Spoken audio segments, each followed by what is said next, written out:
U.S. Congressman and Republican presidential candidate Ron Paul joins Alex Jones of InfoWars. Talk with us about one of the most dangerous pieces of legislation to come across Congress in a long time. What Jones calls soft, creeping, frog in the pool. We learn here that martial law in America is no conspiracy theory, as even Democratic Senator Chris Murphy from Connecticut is calling S.J. Res. 29 or Declaration of International Martial Law, as seen in his speech in the second video below in full.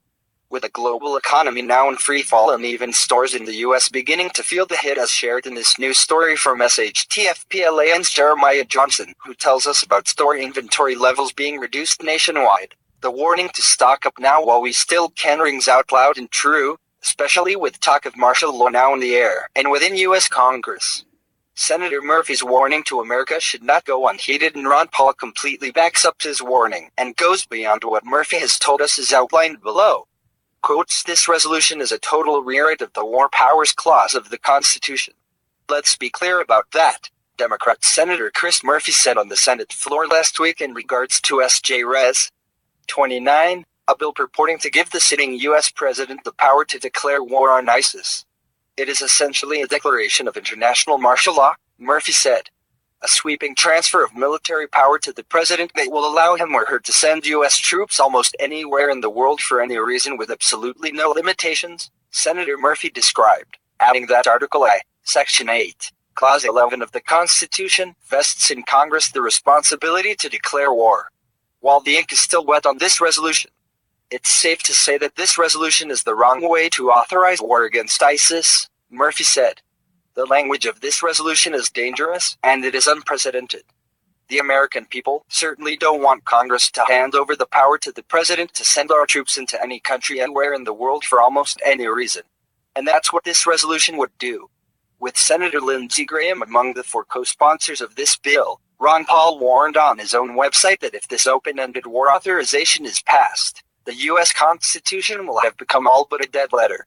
Do we really want Barack Obama, or any other president for that matter, to have the ability to do whatever they want with our military, including deploying them against the American people within our own country?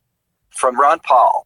While the Washington snowstorm dominated news coverage this week, Senate Majority Leader Mitch McConnell was operating behind the scenes to rush through the Senate what may be the most massive transfer of power from the legislative to the executive branch in our history. The senior senator from Kentucky is scheming, along with Senator Lindsey Graham, to bypass normal Senate procedure to fast-track legislation to grant the president the authority to wage unlimited war for as long as he or his successors may wish. The legislation makes the unconstitutional Iraq War authorization of 2002 look like a walk in the park.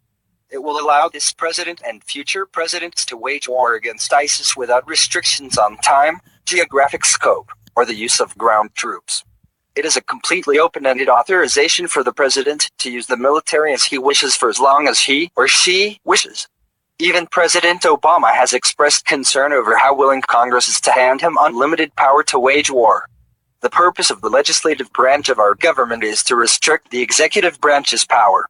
The founders understood that an all-powerful king who could wage war at will was the greatest threat to life, liberty, and the pursuit of happiness. That is why they created the People's Branch, the Congress, to prevent the emergence of an all-powerful autocrat to drag the country to endless war. Sadly, Congress is surrendering its power to declare war. Let's be clear, if Senate Majority Leader McConnell succeeds in passing this open-ended war authorization, the U.S. Constitution will be all but a dead letter. While most Americans are likely clueless about the possibility of martial law in our near future, it's very easy to see the possible future need for it for that very reason.